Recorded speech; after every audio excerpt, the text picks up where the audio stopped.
Assalamualaikum warahmatullahi wabarakatuh. Perkenalkan, kami dari Kelompok 8 yang beranggotakan saya Teguh Dharma dengan NRP 20402014 dan rekan saya Rahma dengan NRP 20402019, rekan saya Krisna dengan NRP 20402010, dan yang terakhir rekan saya Yustika dengan NRP 20402026. Pada kesempatan kali ini kami akan membahas tentang SAP di mana dengan beberapa subjek bahasan. Assalamualaikum warahmatullahi wabarakatuh. Halo, saya Krista Ragardiana. Saya dari kelas 12 KC dengan NPM 20, 40, 20, 110. Di sini saya akan menjelaskan peran dan fungsi serta manfaat SAP dalam kehidupan sehari-hari. SAP merupakan singkatan dari 3 kata bahasa Inggris, yaitu System, Application, and Processing. Jika bahasa Indonesianya, aplikasi sistem dan pemrosesan. Maksudnya, aplikasi ini adalah suatu software yang memiliki fungsi peraturan sistem yang ada pada perusahaan, serta bagaimana pemrosesan keberlangsungan suatu perusahaan dan bisnis. SAP merupakan suatu aplikasi yang melakukan integrasi dari berbagai kebutuhan dan suatu hubungan dari perusahaan operasional dan juga bisnis. SAP dinilai sebagai alat yang sangat membantu, sebab berbagai hal yang berkaitan dengan operasional perusahaan yang terintegrasi dalam suatu software saja, sehingga penggunaannya akan lebih mudah daripada kita menggunakan cara manual. Saat ini, banyak sekali perusahaan yang telah menggunakan SAP untuk berjalannya suatu operasional perusahaan. Semakin ke sini, semua perusahaan semakin sadar akan pentingnya SAP dalam mengelola perusahaan, apalagi perusahaan yang besar. Tentu, perusahaan tersebut memiliki permasalahan yang akan semakin beragam. Seperti yang kita ketahui, SAP ini sangat penting bagi perusahaan yang terintegrasi berbagai modul agar bisa menjadi satu padu. Namun lebih dari itu, SAP ini membuat banyak perusahaan semakin untung dalam penggunaannya. SAP ini bisa memberikan real-time processing di mana semua proses yang dilakukan langsung di mana salah satunya ada modul yang bisa berubah apabila ada modul yang berubah, itu dilakukan secara otomatis. Nah, dari otomatis itulah sehingga prosesnya bisa berlangsung tanpa harus menunggu beberapa waktu untuk melihat hasilnya. Selanjutnya ada manfaat. Manfaat SAP di sini ada 3 manfaat dasar yang diperoleh dalam menggunakan SAP sebagai sistem manajemen perusahaan. Yang pertama, meningkatkan kecepatan bisnis perusahaan karena SAP. Respon terhadap perusahaan pasar bisa kita cepat ketahui. Hal itu sangat penting mengingat suatu kepuasan penting membutuhkan data akurasi sebagai pedomannya. Yang kedua ada meningkatkan persistensi dalam aktivitas bisnis yang sedang berjalan. Sistem SAP ini dapat membantu apakah SOP yang dijalankan sudah berjalan baik atau belum. Selain itu, SAP juga bisa mengurangi kesalahan produksi dikarenakan human error. Selanjutnya yang terakhir ada meningkatkan kualitas bisnis dengan meningkatkan kualitas informasi yang didapatkan dari pasar. SAP mampu menyajikan informasi secara real time, sehingga penggunaannya pun sangat penting dalam perusahaan karena keakurasiannya yang sangat tinggi. Di samping itu juga SAP menyediakan alat analisis yang biasa digunakan untuk membaca yang didapatkan dari data tersebut. Kemudian saya akan membahas mengenai contoh kasus penerapan SAP di perusahaan. Pada studi kasus ini saya akan mengambil contoh pada PT Albania Rigid Packaging Surabaya, di mana PT Albania Rigid Packaging Surabaya melakukan analisis terhadap SAP di mana banyak manfaat yang dirasakan oleh responden pengguna SAP, yaitu di mana salah satunya ada perbaikan peningkatan kerja, akurasi dan visibilitas data, peningkatan fungsi pengawasan serta pengembangan analisis dan pengambilan keputusan. Di samping manfaat tersebut, ada beberapa kekurangan, yaitu di mana terkait tentang potensi kemacetan kerja atau bottleneck dan problem koneksi internet. Implementasi SAP pada PT Albania Rigid Packaging Surabaya ini dapat dikatakan berhasil walaupun terdapat beberapa kendala. Sebagaimana yang dikatakan oleh Deloitte Consulting pada 1998, dibutuhkan waktu pembelajaran atau learning curve dan waktu untuk dapat menikmati manfaat penuh dari RRP, dan keluhan-keluhan tersebut sudah semakin berkurang seiring berjalannya waktu. Assalamualaikum warahmatullahi wabarakatuh. Perkenalkan, nama saya Rahmania Fitri Aziza dengan nomor NPM 20 40 20 169 dari kelas 20 AKC jurusan akuntansi. Nah, di sini saya akan menjelaskan tentang aplikasi SAP Logon. Ini untuk tampilan pertamanya. Di sini ada nama Praktek Akuntansi Keuangan Menengah. Lalu klik saja. Setelah diklik, di sini akan login terlebih dahulu, akan memasukkan klien, akan memasukkan user, lalu memasukkan password. Ini passwordnya yang telah diperbaharui karena untuk menjaga keamanan. Untuk klien dan user itu disesuaikan yang telah diberikan oleh instrukturnya. Lalu klik enter. Setelah klik enter, ke execute.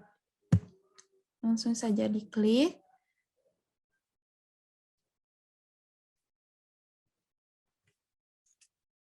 Nah, setelah diklik, tadi ada sebelum masuk ke menu utama, ada klik deny atau remember, itu bisa diklik deny. Ini untuk tampilan menu utamanya SAP. Nah, biasanya aplikasi SAP ini digunakan untuk perusahaan-perusahaan yang besar. Misalnya perusahaan-perusahaan BUMN, Unilever. Nah, bukan lagi memakai Excel, tetapi jika di perusahaan-perusahaan besar ini dengan menggunakan aplikasi SAP ini, karena aplikasi SAP ini telah terintegrasi. Di sini ada menu-menunya. Untuk menu keuangan ada Financial Service Network Connector. Lalu untuk rantai pasokan ada logistik. Nah, untuk akuntansi biaya ada Controlling Center. Di sini juga ada Human Resource. Nah, untuk yang pertama ada untuk menu utama yang akan dibahas yaitu ada accounting. Langsung saja ke accounting. Ini bisa diklik yang hitam ataupun yang kuningnya.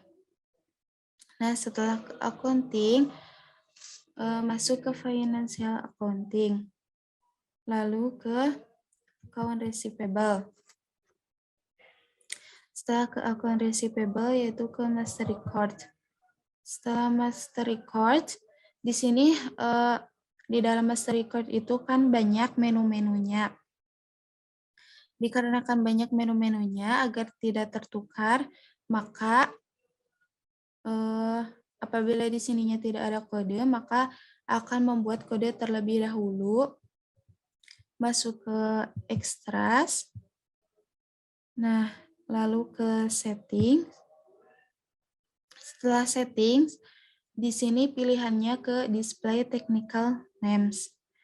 Nah, ini di checklist saja.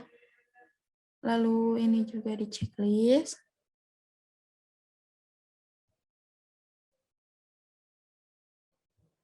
Nah, setelah di checklist, kita akan periksa kembali ke menu-menu yang tadi.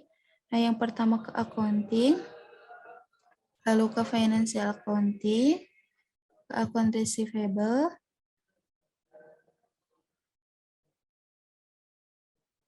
lanjut ke master record lagi. Nah, di sini nanti ada kode FD01 dan seterusnya. Nah, ini kode-kodenya. Lalu yang kedua, biar SAP ini gak otomatis keluar, maka akan membuat kode lagi. Nah, untuk membuat kodenya ke extras, lalu ke settings,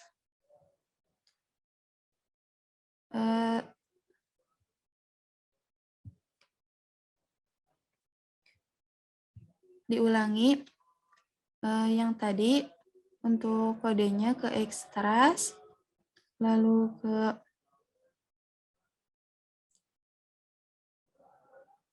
set start transaction.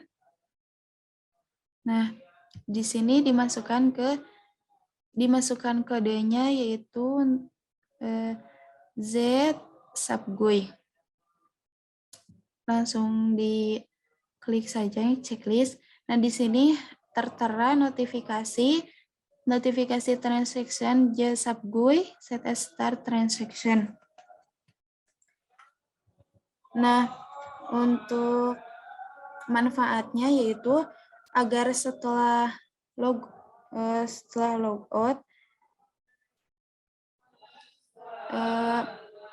setelah login ini, apabila dibiarkan tidak tiba-tiba logout. Nah, untuk ceknya yaitu ke panah yang orange, lalu deny,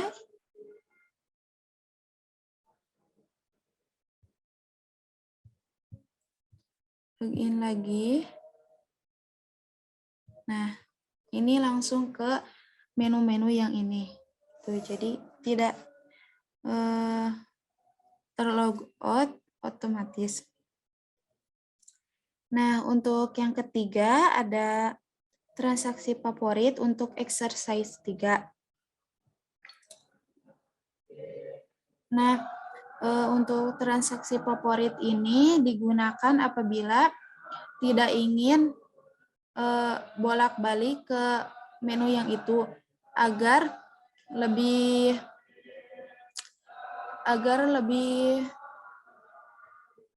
simpel untuk masuk ke menu tersebut kembali dan otomatis. Nah, untuk yang menu favorit ini kita akan menggunakan contoh ke menu accounting, lalu setelah menu accounting ke financial accounting, setelah financial accounting ke akun receivable, setelah akun receivable yaitu ke dokumen entry, setelah dokumen entry ke incoming payments. Nah, lalu tampilannya seperti ini.